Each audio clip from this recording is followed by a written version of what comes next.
예, 반갑습니다. 예, 3일째 집회를 맡고 있는데요. 온종일 한 자리에 앉아서 인내하시고 이 시간에 이렇게 같이 뵙게 됨을 감사드립니다. 머리도 많이 아프신 분이 계실 거고 참 피곤하실 텐데 주님께 힘주셔서 이 한 시간을 통해서 주님의 그 은혜를 경험하는 시간이 되었으면 기도드리는 바입니다.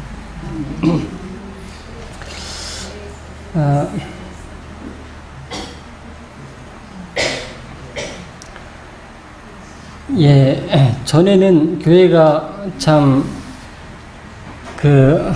더 넓은 곳으로 가야 되지 않겠는가 이런 생각을 해본 적이 있었습니다. 이 교회 올 때에. 근데 오늘 이 시간에 보니까 반대의 생각이 듭니다. 좀 아담한 곳으로 가야 되지 않나 그런 생각도 해봅니다.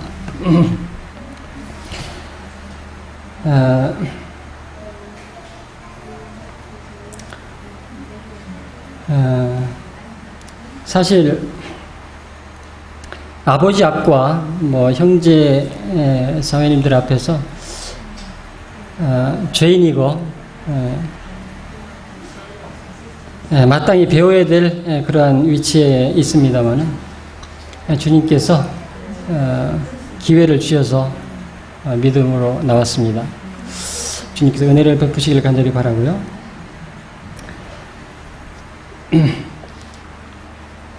이런 질문을 해볼 수가 있겠습니다.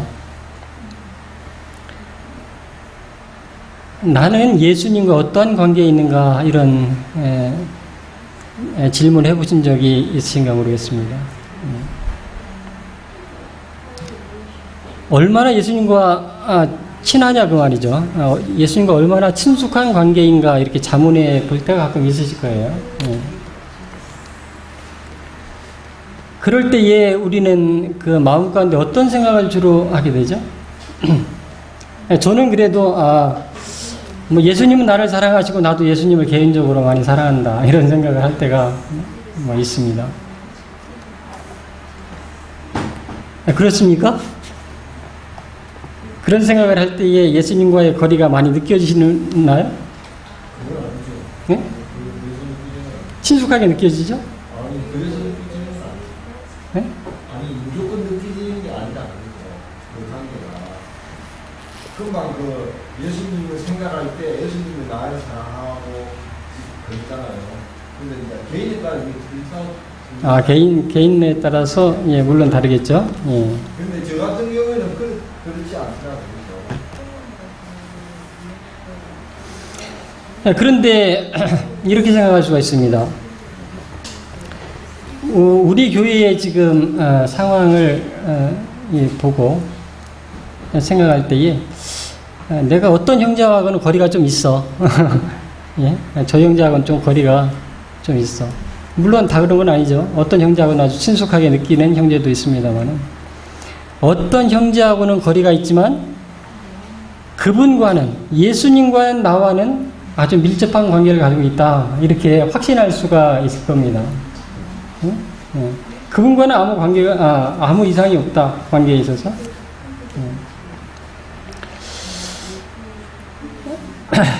우리 고린도전서 한번 하나님의 아버지의 말씀 한번 찾아보도록 하겠습니다.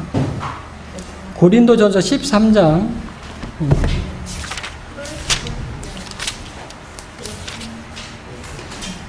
4절로 7절의 말씀입니다.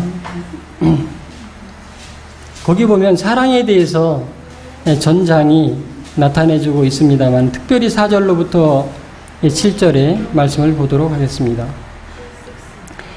사랑은 오래 참고 사랑은 온유하며 투기하는 자가 되지 아니하며 사랑은 자랑하지 아니하며 교만하지 아니하며 무례히 행치 아니하며 자기의 유익을 구치 아니하며 성내지 아니하며 악한 것을 생각지 아니하며 불의를 기뻐하지 아니하며 진리와 함께 기뻐하고 모든 것을 참으며 모든 것을 믿으며 모든 것을 바라며 모든 것을 견디느니라. 예. 예, 우리가 익히 잘 아는 그 사랑의 정의들입니다. 예.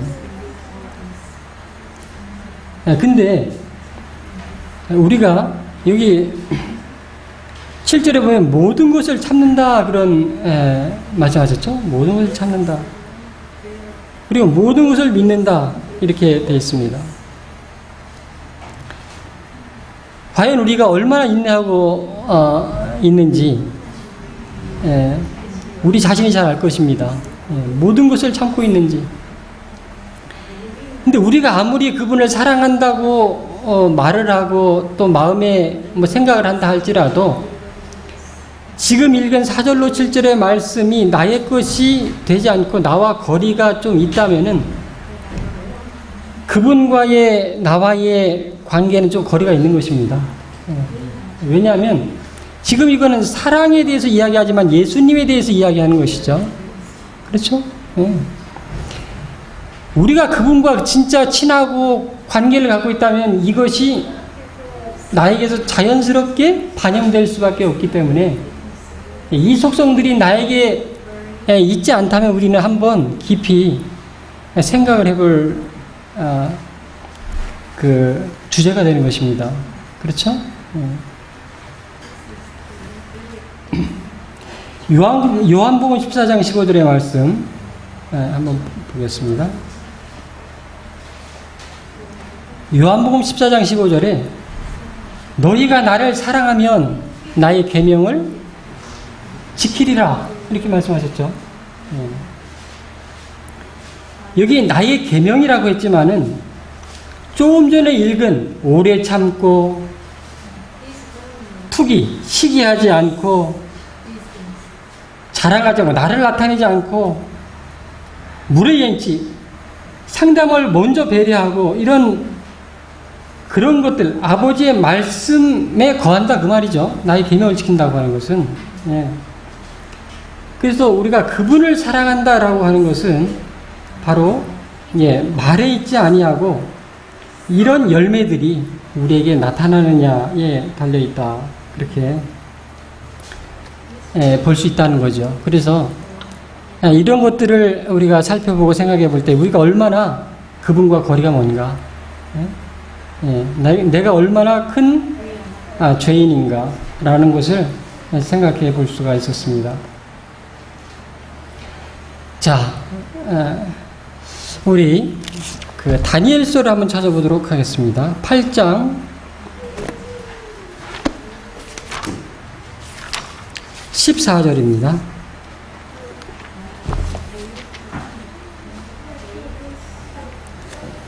다니엘 8장 14절을 우리가 잘 특별히 재림교인들이라면은 암송하시는 분도 많이 계실 거고 아주 귀에 못이 박힐 정도로 익숙한 말씀이라고 생각을 합니다. 그가 내게 이르되 2300주야까지니 그때의 성소가 정결하게 함을 입으리라 하였느니라. 여기에 성소 문제를 언급하고 계시죠. 이 성소 문제는 재림교회 신앙의 기초가 되는 것이죠.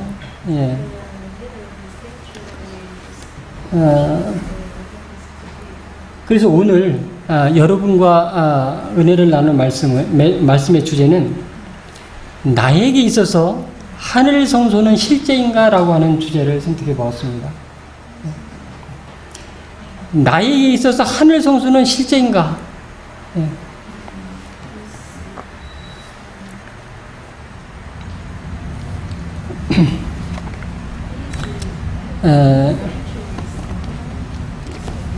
그 성소를 우리가 알고 있듯이 성소라고 하는 것은 모세가 그 광야에서 시내산에서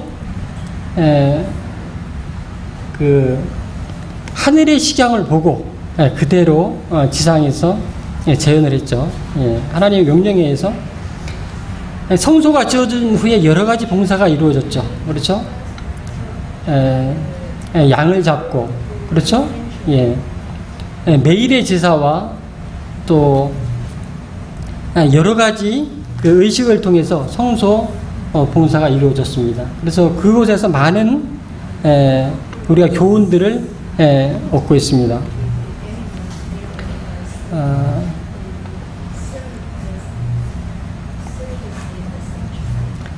근데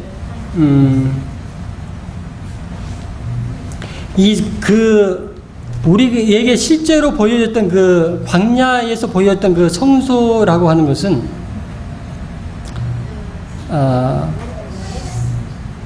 우리에게 아주 귀한 그 여러 가지 그 교훈을 주고 있는데 역사를 거슬러서 우리 생각을 해보도록 하겠습니다.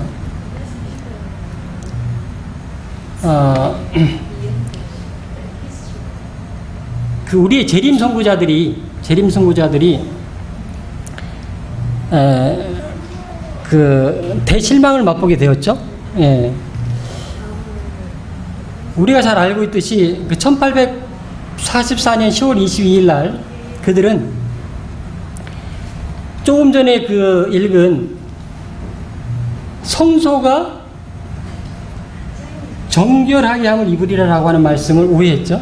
예, 그래서 그 10월 22일 날 그들은 어떻게 믿고 있었습니까? 재림을 기다리고 있었어요. 예수님의 재림 하실 것을 너무도 확실하게 기다리고 있었습니다. 근데 그 10월 22일이 다 지나도록 그분은 오시지 않았죠. 예. 그때에 그들은 진짜 그 자정이 지난 시점에서 그들은 진짜 그들의 겪은 그 너무도 확실하게 그 확신하고 있었기 때문에 그들이 당한 그 실망으로 인해서 통곡과 눈물로 밤을 지새게 된 것입니다. 그렇죠? 예. 아주 절망 가운데 그들은 빠지게 된 것입니다. 그때 한 사람이 있죠. 아까 그 박 전도사님께서도 언급하셨듯이 하이람 에디슨이라고 하는 분이 그 상태에서 머물러 있을 수가 없어서 그가 밖으로 나왔습니다. 밖으로 나와서 무엇인가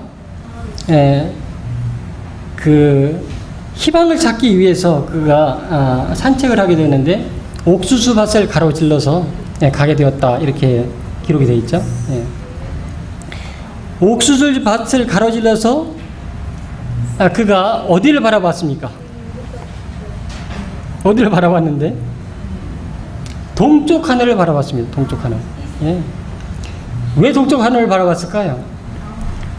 바로 전날 그 하늘을 통해서, 그 동쪽 하늘을 통해서 오셨어야 될 그분을 생각하면서 아마 동쪽 하늘을 바라봤을 겁니다. 그렇죠? 그때에 환상처럼 하늘이 열리고 무엇을 보았습니까? 무엇을 보았어요?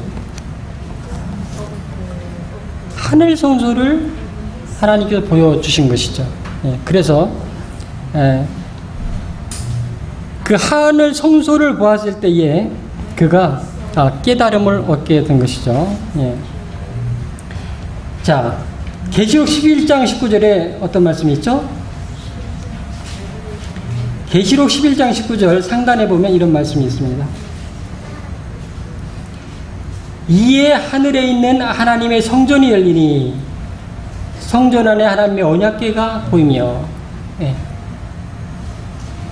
그가 하늘 성전을 보았을 때에 보게 된 것이 바로 지성편에, 참고하실 분들은 참고하시기 바랍니다. 오른편과 왼편에 5부지 갖다 놨으니까 보실 분들은 참고하시기 바랍니다. 거기 57페이지에 보면 하늘 성소의 실체라고 하는 그런 제목이 나옵니다.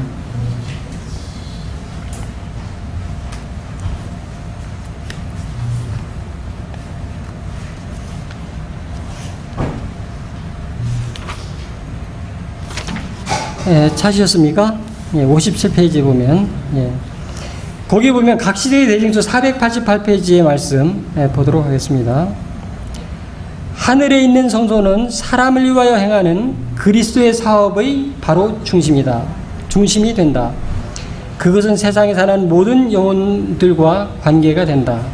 그것은 구속의 계획을 밝히 보여주고 시대의 제일 마지막까지 우리를 데리고 가서 의와 죄 사이의 투쟁에서 최후의 승리를 나타내 보여준다. 모든 사람이 이 문제를 충분히 연구하여 그들 속에 있는 소망의 이유를 묻는 자들에게 능히 대답할 수도 있도록 하는 것이 가장 중요하다. 예. 자, 여기 보면 그 성소 문제는 그리스도의 사업의 바로 중심이 된다 이렇게 말씀하셨죠. 예. 그래서 이 성소 문제가 그 실망 가운데 빠졌던 그 재림운동에 참가했던 초기 그 형제들에게 실마리를 주었던 것처럼 이 문제는 오늘날 우리에게 발생되고 있는 교회와 개인에게 발생되고 있는 여러 가지 문제에 대한 키를 줄 수가 있는 것입니다.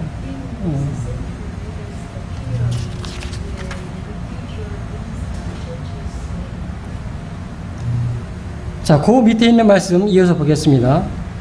성소 문제는 1844년의 실망에 신비를 해결하는 열쇠가 되었다. 그것은 하나님의 손이 큰 재림운동을 지도하셨다는 것과 하나님의 백성의 위치와 현재의 의무를 가르쳐 주므로 진리의 전체적인 체제가 상호 연결되고 조화되어 있다는 것을 밝히 보여주었다. 예. 여기 보니까 실망의 신비를 해결하는 열쇠가 되었다. 이 성소 문제가. 예. 그래서 그 모든 것이 그들이 비록 잘못 깨닫기는 하였지만은 그 모든 과정이 하나님의 지도와 섭리 아래 있었다라고 하는 것을 말씀해 주시고 계신 것입니다.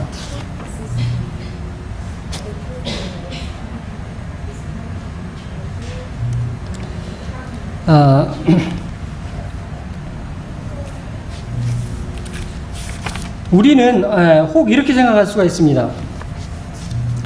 그 모세가 계시로 본 하늘의 성소는 그러니까 그 하나님께서 모세에게 상징적으로 보여준 어떤 장면이고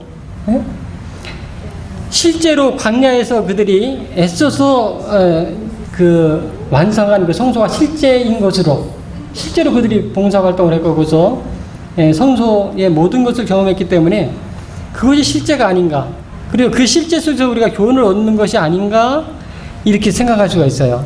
혹시 그렇게 생각하신 적이 있으신지 모르겠습니다만은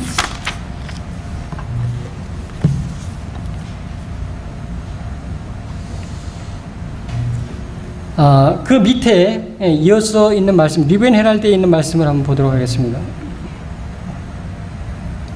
거기 보면 마지막 봉사가 이루어지고 있는 하늘 성소에 하나님의 백성들은 이제 그들의 눈을 고정시켜야 한다. 주님께서는 하늘 지성소에서 당신의 백성을 위하여 중보 사업을 하고 계신다. 뭐라고 하고 계십니까? 현재에 주님께서 하늘 지성소에서 일하고 계시다고 하는 것이죠. 예. 그래서 이 지상에 있었던 성소가 실제가 아니고 그것은 모형이었다라고 하는 것이죠. 모형. 그리고 실제의 것이 있다라고 하는 것이죠. 실제의 것이 있었다. 어디에 있다? 현재의 우리 구주께서 봉사하고 계신 하늘에 실제적인 성소가 있다라고 하는 것이죠. 그럼 성소의 뜰은 어디죠? 성소의 뜰. 실제, 상징이 아닌 실제의 성소의 뜰은 어디입니까? 네? 그렇죠. 성소의 뜰은 바로 세상이다, 이렇게 이야기하고 있는 것입니다. 어린 양은 무엇입니까? 어린 양.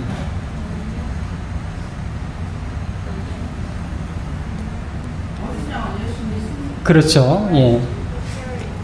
바로 어린 양은 그리스도를 가리키죠. 예. 그럼 그 지금 현재 그 실제적인 성소에서 봉사하고 계신 대제사장은 역시 그리스도를 가리키는 것이죠. 예. 그럼 번제단은 무엇입니까? 번제단. 예? 실제적인 번제단이 무엇입니까? 교회? 유대 땅에 있었던 유대 성소 앞에 있었던 그 번제단이 실제입니까? 예, 그것이 결코 아니고 무엇이겠습니까? 갈바리 동산에 세워졌던 십자가가 모형이 아닌 실제의 번제단이라고 하는 것이죠. 그럼 번제단을 지나서 무엇이 있습니까? 뜰을 거쳐서 번제단을 지나면 뭐가 있죠? 물두멍이 있죠. 그럼 물두멍의 실제는 무엇입니까?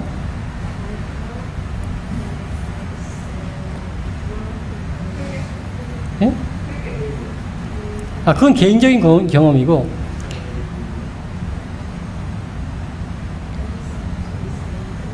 초대 이른비 성령이 아주 충만하게 부어졌죠. 그렇죠. 오순절에. 그것이 바로 물두멍이었습니다. 물두멍의 경험. 그 이른비 성령의 역사는 그 오순절에 내리고 만 것이 아니죠. 오늘날도 그 이른비 성령은 충만히 내리고 있습니다. 그걸 경험하고 계십니까? 여러분이 그리스도를 받아들이고 회개하고 지금 이 자리에 있는 것은 그때 내렸던 이른비 성령의 연속선상에 있는 것입니다. 그렇죠?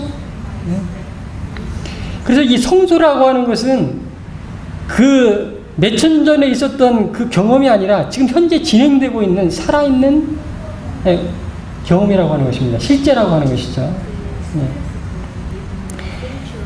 그럼 성소와 지성소는 어디에 있습니까? 그렇죠.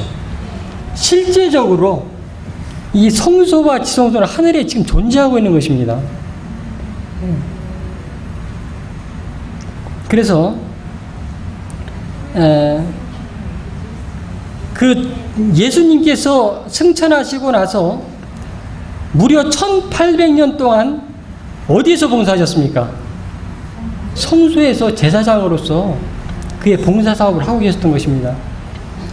그래서 그 성소시대 1844년 이전에는 어떤 죄를 지었든지 간에 당신의 백성들이 어떤 죄를 지었든지 간에 어떻게 하면 회개하고 그분께 나아가면 모든 것이 휘장에 뿌려져서 용서를 받았어요. 그렇죠? 예. 그런데 그 2300주야까지니 그때의 성소가 정결하게 함을 입으리라고 하는 1844년 10월 22일 이 지난 23일부터는 어떻게 됩니까? 이제 그 성소의 봉사가 맞춰지게 됐다고 하는 것이죠. 예. 자, 그래서 이 성소 문제는 옛 교훈이 아니고 당신의 백성들이 현재 경험하고 있는 실제 상황이라고 하는 것입니다. 예. 그래서 우리가 이 성소 문제를 바로 이해하게 될 때에 우리에게 우리 영혼의 운명이 결정되는 것입니다. 예, 그렇죠? 우리가 참으로 끈침을 받을 수도 있고, 우리가 그분의 은혜 가운데 거할 수도 있는 그런 중요한 진리라고 하는 것이죠. 그래서 그렇기 때문에 사단은 우리에게 이 성소 문제를 어떻게 하기 위해서 잊혀지게 하기 위해서 또 왜곡시키기 위해서 그는 온 그의 그 힘을 쏟고 있는 것을 알 수가 있습니다. 그래서 그 밑에 보면 서신에 그런 말씀이 있죠. 하늘 성소에서 이루어지고 있는 봉사에 대하여 올바로 이해하는 것은 우리의 신앙의 기초가 된다. 예. 그래서 우리가 성소 문제를 바로 인식하지 못하다고 하는 것은 무엇이 없는 거와 마찬가지입니까?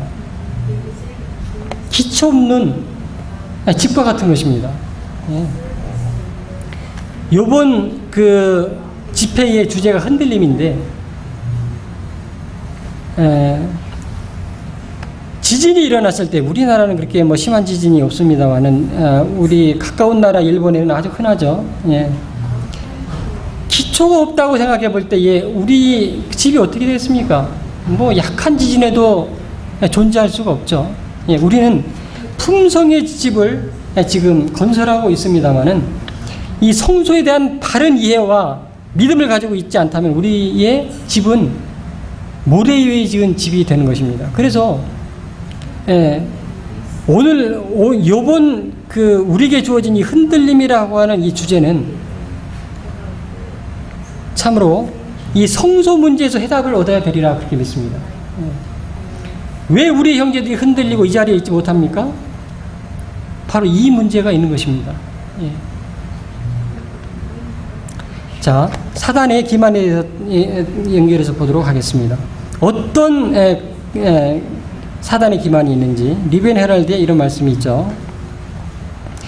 장차 온갖 종류의 속임수가 일어날 것이며 우리는 든든히 설 수 있는 확고한 기반이 요구된다. 또한 우리는 건물을 위하여 튼튼한 기둥을 원한다. 주님께서 세우신 것은 단 한 가지도 옮길 수 없다. 영혼의 원수는 성소가 없다는 교리와 같은 거짓 교리들을 끌어들일 것이다. 성소 문제는 믿음에서 이탈하는 자들이 따지는 문제 중 하나가 될 것이다. 주님께서는 지난 50여 년 동안 우리에게 주신 진리가 아니고서야 우리가 어디서 안전한 길을 찾을 수 있을까? 우리는 이렇게 반문할 수 있어요. 우리가 무슨 성소가 없다는 교리를 뭐 주장하는 것도 아니고 믿지도 않고, 우리가 성소 문제에 대해서는 확고하다고 이렇게 우리가 확신할 수가 있을 것입니다만은, 저는 최근에도 우리 주위에 있는 사람들 중에 하늘 성소는 없다고 말하고 주장하는 것을 들었어요. 하늘 성소는 없다. 아니, 여기 우리 교회는 아닙니다만 제가 아는 분 중에 하늘 성소는 실제로 존재하지 않다고 하는, 하늘 성소를 부정하는 분을 알고 있습니다. 그래서 이 문제가 그만큼 우리에게 중요한 신앙의 기초가 된다라고 하는 것을 우리가 생각할 수가 있는 것입니다. 자, 넘어가서 그 59페이지에 화이트 주석에 보면 이런 말씀이 있습니다. 한번 읽어보겠습니다. 모세는 자기가 본 그 식양대로 지상 성소를 만들었다. 사도 바울은 선언하기를 장막과 섬기는 일에 쓰는 모든 그릇이 완성되었을 때에 그것들은 하늘에 있는 것들의 모형이었다고 말했다. 그리고 요한도 하늘에 있는 성소를 보았다고 말했다. 그리스도께서 그 안에 우리를 위하여 봉사하시는 성소는 본래의 것이며 모세가 지은 성소는 그것의 모형이었다라고 하는 것입니다. 그래서 이 하늘의 성소라고 하는 것은 실제다라고 하는 것을 우리가 확실히 확신할 수가 있는 것입니다. 그러면 1844년 이전에 봉사하시던 그 성소에서 그분께서 어떻게 지성소로 옮겼는지를 잘 나타내주는 말씀이 있죠. 초기 문집 55페이지에 그 상황에 대해서 아주 잘 설명하고 있는데 읽어보도록 하겠습니다. 나는 아버지께서 보좌로부터 일어나 불병거를 타시고 휘장 안에 있는 지성소로 들어가 좌정하시는 것을 보았다. 그러자 예수님께서도 보좌로부터 일어나셨고 그의 앞에서 머리를 숙이고 있던 무리들도 그분과 함께 모두 일어섰다. 예수님과 함께 일어선 무리는 그분의 보좌를 떠나 그들을 좁은 길로 인도하실 때 그들의 눈을 그분께 고정시키고 있었다. 그때 불꽃같이 번쩍이는 수레바퀴가 달린 구름 병거가 천사들에 둘러싸여 예수님이 계신 곳으로 왔다. 그분은 병거를 타고 아버지께서 앉아 계시는 지성소로 가셨다. 거기서 나는 예수님께서 대제사장으로서 아버지 앞에 서 계신 것을 보았다. 그분이 입은 제사장의 예복의 가장자리에는 방울과 성류무늬가 장식되어 있었다. 예수님과 함께 일어선 자들은 지성소에 계신 그분에게 자기의 믿음을 상달시키면서 우리 아버지여 우리에게 당신의 영을 부어주소서라고 기도했다. 그러자 예수님께서 그들에게 성령을 부어주셨다. 그들에게는 빛과 능력과 풍성한 사랑과 기쁨과 평안이 있었다. 네.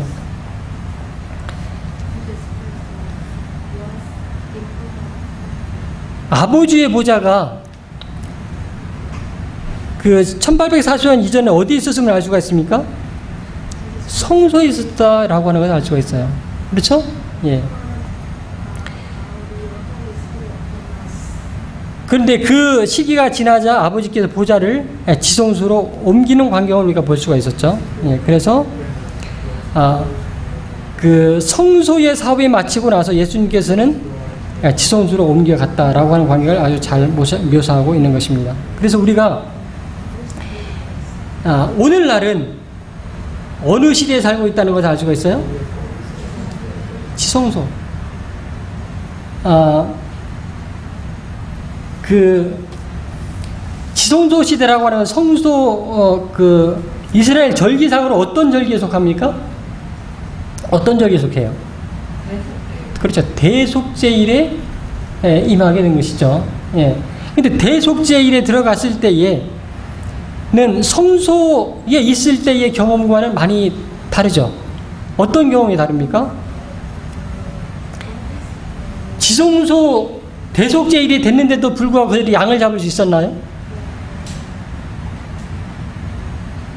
그날에 아직 회개하지 않고 자복하지 않고 버리지 않은 죄가 있었으면 어떻게 됐습니까? 그 백성 중에 끊침을 당했죠. 예. 성소 시대에 있을 땐 그렇지 않았어요. 어떤 죄든지 언제든지 회개할 수가 있었어요. 그리고 회개를 하고 죽을 수가 있었습니다만은 대속제일에는 그렇지 않다라고 하는 것이죠. 그렇죠? 확실히 그렇지 않은 것입니다. 그래서 우리가 지금 실제적인 대속제일에 처한 자들로서 죄의 문제를 우리는 달리 생각해야 된다라고 하는 것이죠. 그런데 우리는 현재 지금 그 성전에 모여 있는 분들, 저를 포함해서 있는 분들은 어떻게 확신하고 있습니까? 우리는 당연히 지성소에 들어갔다라고 생각하고 있는 것입니다. 그렇죠? 네. 우리가 그렇게 믿고 있을 수 있어요. 그렇지만 실제적으로 우리가 그렇지 않을 수도 있는 것입니다. 무슨 얘기입니까? 우리는 아직도 예수님이 지성소에 들어가셨는데 우리는 어디에 있을 수 있어요? 성소에 머물러 있을 수가 있다. 그런 얘기입니다. 네. 지성소에 들어간 자들에게 지성소에 들어가 있는 자들이 아버지께 간구한 것이 있죠. 뭐라고 간구했습니까? 우리 아버지시여 우리에게 당신의 영을 부어주소옵소서라고 기도했다 그랬죠. 네. 그러니까 아버지께서 응답하셨어요. 그래서 그들에게 성령을 부어주시고 그 결과로 그들은 무엇을 경험했습니까? 빛과 능력과 풍성한 사랑과 기쁨과 평안을 그들은 경험하게 되었습니다. 우리는 그걸 경험했습니까? 경험했습니까? 안 했습니까? 우린 1884년에 주어졌던 그 기별을 우리는 보았죠. 확인했죠. 그리고 감사함으로 받아들였습니다. 네. 네, 그것은 바로 지성소에 들어갔음을 의미하는 것이죠. 네, 그래서 우리는 전 시간들을 통해서도 우리가 밝은 빛을 보았습니다. 그렇죠? 네. 여기 빛과 능력과 풍성한 사랑을 경험했다 그랬잖아요. 우리가 빛을 볼 때에 어떻습니까? 우리의 마음에 평안이 있죠. 네? 평안이 있죠. 왜냐하면 그분의 인도하심을 받고 있다는 확신을 가질 수 있기 때문에 우리가 우리가 돌아가서 육신적인 매일의 삶은 참 투쟁이지만은 우리의 믿음 속에는 어떻습니까? 참다운 평안이 있죠. 예, 세상 사람들이 경험하지 못하는 그런 평안 가운데 거하고 있습니다. 그렇지만 어떤 자들이 있다. 성 속에 머물러 있는 자들이 있을 수 있다라고 하는 것이죠. 저도 그런 성소 가운데 머물러 있는 자가 될 수 있는 것입니다. 그렇죠? 예. 자, 그것에 대해서 이렇게 말씀하셨습니다. 초기문제 갇힌 페이지와 다음 페이지에 55, 56페이지에 이렇게 말씀하시고 계시죠. 나는 보좌 앞에서 아직도 머리를 숙이고 있는 무리에게 시선을 돌렸다. 그들은 예수님께서 그곳을 떠난 것도 몰랐다. 사단이 보좌 곁에 나타나 하나님께서 하신 일을 하려고 했다. 예수님 떠나고 없다는 것이죠. 근데 예수님이 떠난 그 자리에 누가 왔다? 사단이 온 것입니다. 그들은 보좌를 쳐다보며 기도했습니다. 똑같은 간구를 했어요. 뭐라고 그랬어요? 아버지여 우리에게 당신의 영을 부어주옵소서라고 기도했다. 누구에게 기도한 것입니까? 사단에게. 사단이 그들에게 거룩하지 못한 영역을 불어넣어 주었는데, 예, 사단도 그들에게 영을 불어주었다는 것입니까? 주었다는 것이죠. 그 안에는 빛과 큰 능력이 있었지만 자비로운 사랑과 기쁨과 평안은 없었다. 사단의 목적은 그들을 속이고 꿰어서 그들로 하나님의 자녀를 미혹하게 하려는 것이었다. 자, 똑같은 기도를 올렸어요. 그런데 올린 장소에 문제가 있었던 것입니다. 그렇죠? 예. 성수에서 그들이 그런 기도를 올렸을 때에 거짓 신이 그들에게 성령을 부어줬다. 근데 이상하게도 그 거짓 영을 받은 자들도 무엇이 있었다? 빛과 능력이 있었다는 것입니다. 그래서 지성소의 경험 가운데 있는 자들과 성소 시대에 머물러 있는 자들이 비슷한 게 있어요. 뭐가 비슷합니까? 기별이 비슷해요.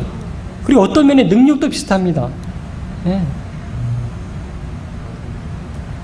예를 들어서 51년 운동에서 우리가 똑같은 기별을 증가하고 있습니까? 아닙니까?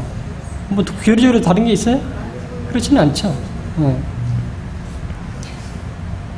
그렇지만 그들에게 없었던 것이 있었는데 무엇입니까? 사랑과 기쁨과 평안은 없었다. 근데 그들에게 평안이 전혀 없는 것은 아닙니다. 근데 그 평안이 무슨 평안이라고 할 수 있어요? 거짓 평안을, 그들이 평안이라고 느끼는 것이 거짓이라고 하는 것을 우리가 알 수가 있는 거예요. 그들은 무엇을 당했기 때문에? 속임을 당했기 때문에 그런 경험 가운데 있다라고 하는 것이죠. 자, 그래서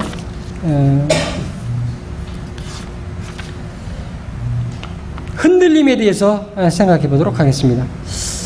자, 61페이지에 초기 문집 285, 258, 259페이지에 말씀을 보도록 하겠습니다. 자, 여기 보면 이 기별들을 바르게 이해하는 것은 매우 중요한 일이다. 모든 영혼의 운명은 이 기별을 받아들이는 태도에 달려있다. 죽고 사는 것이 달려있다는 것이죠. 나는 이 기별의 시종을 살펴보게 되었는데 하나님의 백성들이 겪는 경험들을 보았다. 이 기별, 바로 이 현대 진리를 받아들이는 결과에 의해서 그 결과가 우리의 운명을 결정한다라고 하는 것이죠. 그 다음에 바로 밑에 있는 말씀 보도록 하겠습니다. 첫째 기별을 거절한 자들은 둘째 기별을 깨달을 수 없다. 따라서 그들은 믿음으로 예수님과 함께 하늘 성소에 있는 지성소에 들어가게 하는 밤중 소리의 경고도 받을 수 없다. 그리고 이전의 두 기별을 거절함으로 그들은 이력이 둔하여져서 지성소로 가는 길을 보여주는 셋째 천사의 기별 속에 있는 빛을 깨달을 수 없게 된다. 그러므로 그들은 지성소로 나아가는 길을 알지 못하며 거기에 행하고 있는 예수님의 중보로 인한 은사를 받을 수 없게 된 것이다. 그래서 이 기별, 바로 우리가 지금 논하고 있는 이 하늘 성숙에 대한 기별은 우리의 운명을 결정할 수 있는 그런 기별이다라고 하는 것을 말씀하시고 계십니다. 그러면 우리가 이 대속죄일에 아버지께서 우리에게 요구하시는 것이 무엇인지 우리가 살펴볼 필요가 있겠죠. 우리가 과연 우리가 공언하고 확신하듯이 우리가 대속죄일에 경험 가운데 있고 우리가 지성소에 들어갔다면은 우리가 그분의 지금 우리에게 합당한 그분의 요구가 무엇인지를 확실히 알아야 되겠죠. 그리고 그 요구에 우리가 응하고 있는지 우리가 확증하지 않으면 한번 우리는 우리의 기초를 한번 시험해 볼 필요가 있는 것이죠. 무엇을 요구하고 계신지 그 다음 페이지 62페이지의 말씀을 보도록 하시겠습니다. 자, 교육 255페이지에 이렇게 말씀하시고 계시죠. 성경 전체 가운데 논의된 중심 주제는 구속의 경륜이며 이 구속의 경륜은 사람의 심령 가운데 하나님의 형상을 회복하게 하는 일이다. 하나님의 형상을 회복하는 일이다. 이것이 그분의 요구사항이에요. 오늘날 하나님의 형상이 회복되는 것. 마태복음 5장 48절에 뭐라고 했습니까? 너희 아버지의 온전하심처럼 그랬죠? 그것이 그분의 형상이죠. 그 다음 말씀 보겠습니다. 원고. 철저한 순종이 요구된다. 완전한 생애를 사는 것은 불가능하다고 말하는 사람들은 하나님은 불공정하시고 불신실하다는 모욕을 그분께 쏟아놓는 사람들이다. 무엇이 필요하다? 철저한 순종. 그것은 무엇이다? 완전한 생애. 그것이 요구되고 있다라고 하는 것이죠.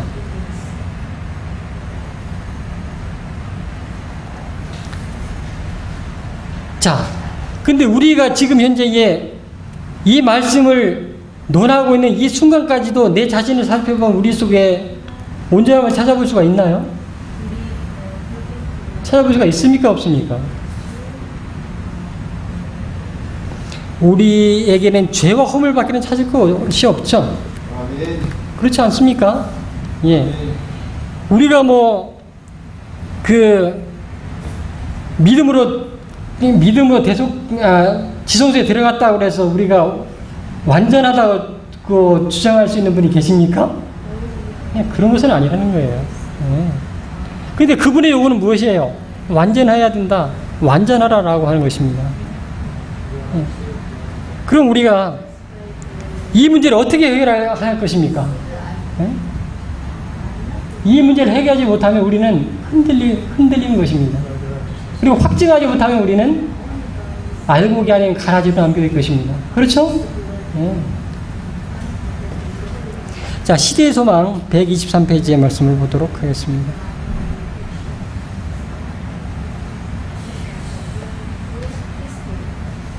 사도행적을 먼저 보도록 하겠습니다. 아무도 자신의 영역에서 그리스도의 품성의 완성에 도달하기에 실패할 필요가 없다. 뭐라고요? 자신의 영역에서 품성 완성에 도달하는 일에 실패할 필요가 없다.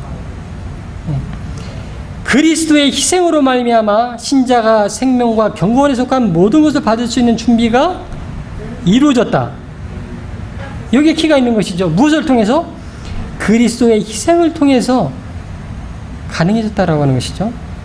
하나님께서는 우리에게 완전한 표준에 도달하도록 초청하시고 우리 앞에 그리스도의 품성에 모건을 두신다. 끊임없이 죄악을 저항하는 생애로 온전하여진 신성을 쓰신 그리스도의 신성과 협력을 통하여 인간이 이 세상에서도 품성의 완전에 도달할 수 있음을 보여주셨다. 이것은 우리도 완전한 생리를 얻을 수 있다는 우리에게 주신 하나님의 보증이다. 네. 예.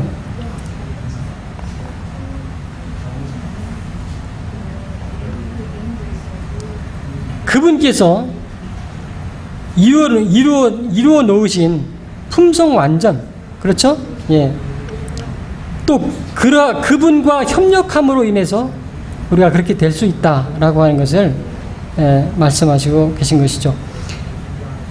그분께서 우리가 똑같은 성정을 가지고 오신 분으로서 이루실 수 있었던 그 의, 그분께서 요구하시는 그분의 품성은, 그분께서 이루신 것은 무엇이다? 우리를 위한 것이었다라고 하는 것이죠. 예? 우리를 위한 것이었다. 자, 계속해서 보겠습니다. 시대소망 123페이지 그렇게 말씀하셨습니다. 그는 죄를 짓기로 동의하지 않으셨다. 그는 생각으로라도 시험에 굴복하지 않으셨다. 우리도 그렇게 할 수 있다. 그리스도의 인성은 신성과 연합되었다. 그는 성령의 내재하심으로 투정할 태세가 갖추어져 있었다.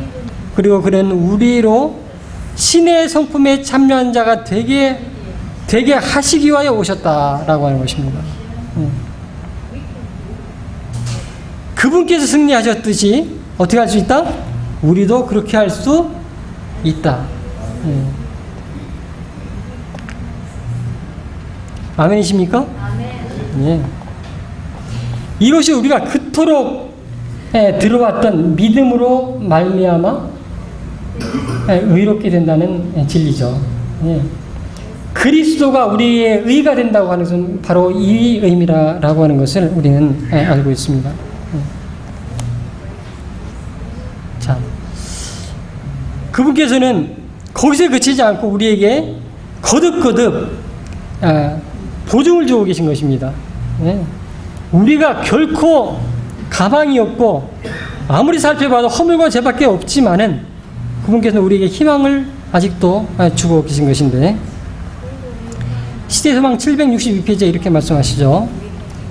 율법은 의, 즉 의로운 생애, 완전한 품성을 요구하지만 인류는 그 요구에 미칠 수 없다.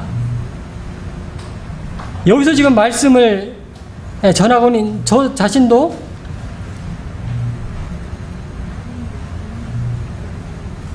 그 율법의 요구에 결코 미칠 수 없다라고 하는 것이죠. 예. 계속해서 보겠습니다. 인류는 하나님의 거룩한 율법의 요구를 충족시킬 수 없다. 예. 우리는 그것을 인정해야 되는 것이죠. 예. 그러나 그리스도께서는 인간으로서 지상에 오셔서 거룩한 생애를 사시고 완전한 품성을 개발시키셨다. 그리스도께서는 그것을 받고자 하는 모든 자들에게 어떻게 하신다? 값없이 선물로 주신다. 예. 지금 이 순간 아멘 할 때에, 아멘하는 그 순간 그분께서는 가능하지 않으신 게 있으신가요? 예. 우리가 그분을 흔히 뭐라고 부릅니까? 전지전능하시다 이렇게 부르지 않습니까? 근데 왜 그분을, 말은 전지전능하다 하면서 나에게 이루실 그분의 의는 믿지 않나요? 그렇죠? 예.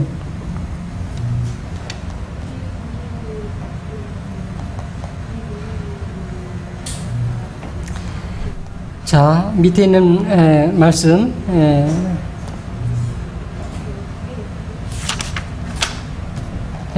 이어서 보도록 하겠습니다. 리벤 헤럴드의 그런 말씀이죠. 구원을 받는다는 것은 죄 짓는 일을 그친다는 뜻이다.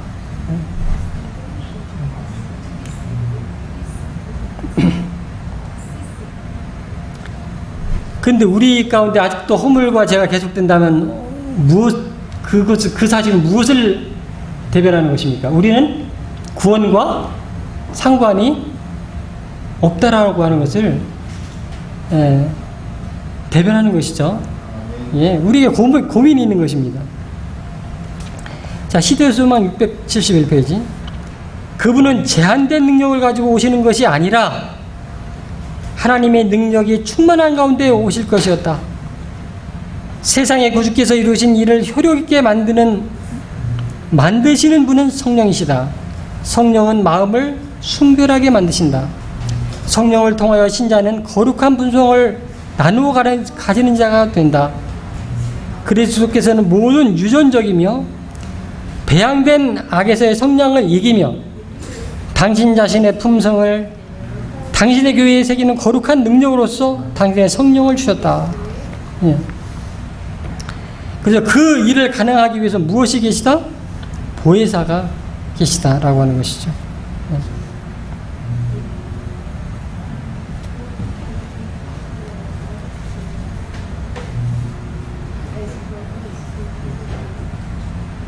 자, 여기 불신앙에 대해서 이야기하고 있습니다.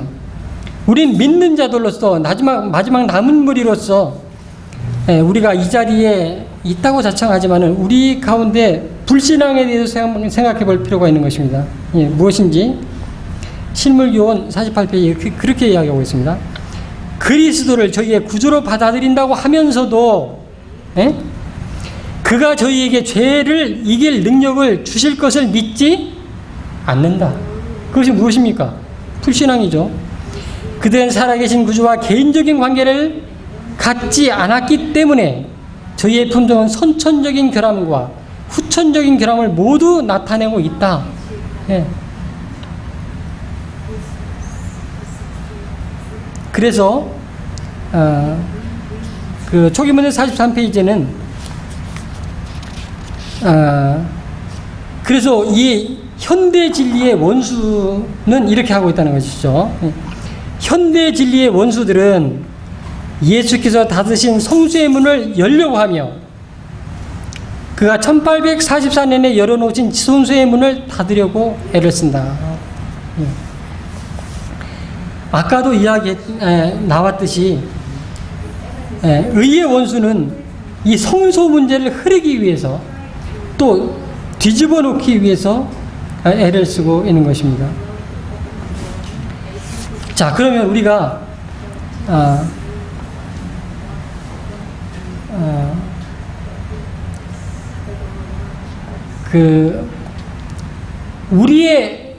우리가 지금 믿음 가운데 있는 한 우리의 이름은 하늘 생명책이 어떻게 된 것입니까?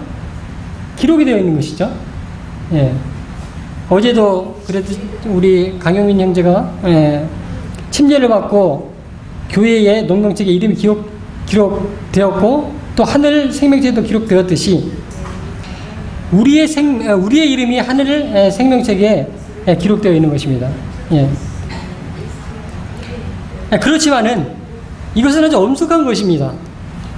이 하늘 성수의 기별, 이 지성수의 기별만큼이나 엄숙한 것입니다. 예, 무엇이냐면 우리가 믿음으로 지성수에 들어갔다 할지라도 또 나의 이름이 어떻게 한다 할지라도 생명책에 뚜렷하게 기록됐다 할지라도 우리가 유의해야 될 것이 한 가지 있습니다. 하늘 생명책의 이름은 유지되어야 된다는 것이에요. 유지되어야 된다. 예? 한번 겨루어서 이겨서 챔피언이 됐다고 해서 영원한 챔피언입니까? 그렇지 않죠. 도전이 왔을 때에 그것을 이겨내야 다시 챔피언이 유지되듯이 하늘 생명책에 기록된 우리의 이름은 뭡니까? 완결됐다고 할까요? 지워지지 않는 상태로 고정된 것이 아니에요. 고정된 것이 아니에요. 네, 결코 고정된 것이 아닙니다. 어떻게 될 수 있다는 거예요? 이름이 기록됐다가도 지워질 수가 있는 거예요. 네. 그래서 우리 성화는 무엇입니까? 우리 중생은 무엇입니까? 믿을 때에 이렇게 되는 것이죠? 그럼 성화는 무엇입니까? 우리의 믿음을 매 순간 유지하는 거예요.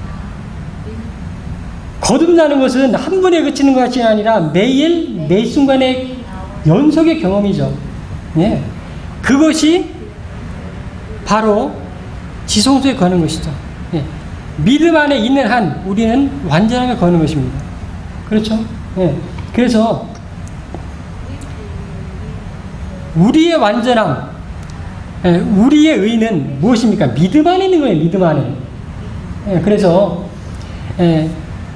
우리가 우리가 지금 처해 있는 것은 은혜의 천국에 거하고 있지 않습니까? 우리가 영광의 왕국에 들어가기 전까지는 무엇을 유지해야 된다?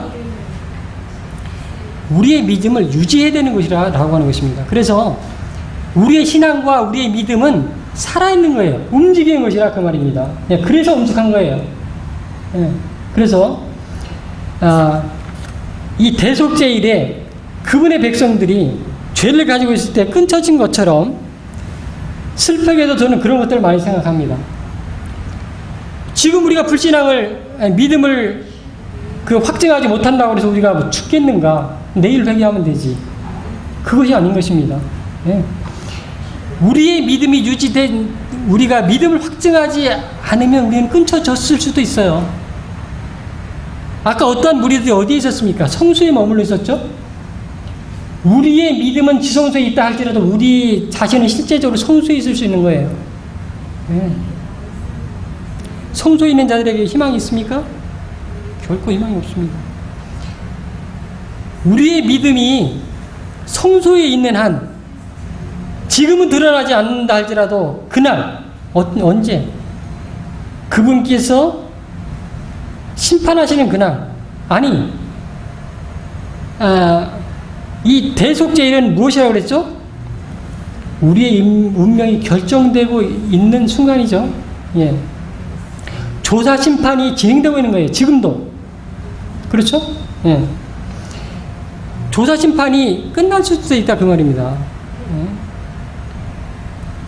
그렇기 때문에 우리가 지금 이 순간에 우리의 믿음을 확증하지 않은 한 어느 순간에 우리는 불신앙 가운데 운명주의진 자로 발견될 수가 있다라고 하는 것입니다. 그렇죠? 그래서 이 말씀을 줄이면서 주님께서 도와주심으로 우리가 진짜 전심으로 주님을 따르기를 원하고 진리를 찾고자 해서 주님께서 인도하셨지만은 우리가 지금 있는 우리의 자리는 믿음 가운데 우리가 있는 위치는 믿음 가운데 있다고 하는 것을 항상 기억하고 참으로 이제 더 이상 무엇이라고 그랬습니까? 죄가 끝나야 된다고 그랬지 않습니까? 그런 믿음 가운데 우리가 해가고자 할 때에 그분의 능력은 넉넉하셔서 성령을 통해서 우리로 하여금 한 사람도 빠짐없이 승리자의 자리에 있을 것입니다. 주님께서 도와주시기를 간절히 바라고 우리 교회에 특별히 축복해 주시기를 바라면서 말씀을 줄이도록 하겠습니다.